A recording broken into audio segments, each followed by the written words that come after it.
ইবনে সিনা ইউরোপে যিনি আভিসিনা নামে পরিচিত। তার পুরো নাম আবু আলী হোসাইন ইবনে সিনা।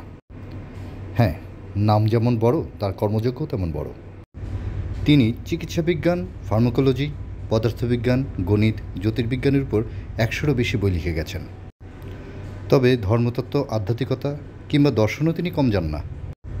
এই সকল বিষয়ের উপর ওনার একটি কালজয়ী গ্রন্থ আছে যার নাম কিতাব আল শিফা বা দ্য বুক অফ হিলিং।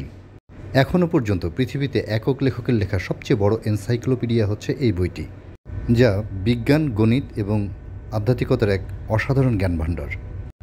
তবে বিশ্বজুড়ে তিনি সবচেয়ে বেশি আলোচিত হয়েছেন দ্য কানন অফ মেডিসিন বা আল কিতাব আল ফি আত-তিবের জন্য।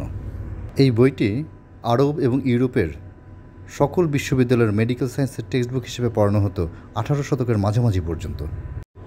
এই বইতে তিনি মানবদেহের বিভিন্ন জটিল বিষয়ের সমাধান দিয়ে গেছেন।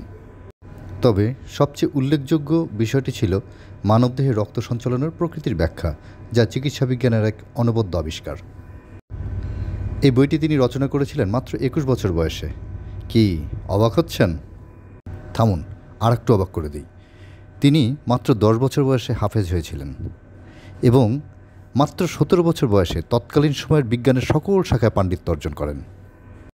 সময়কে ঠিকমতো কাজে লাগালে যে এই ছোট সময়ে কত কী করা যায় তার উদাহরণ তিনি নিজেই। আসুন আমরা তার সম্বন্ধে জানি এবং অন্যকেও জানাই। ধন্যবাদ।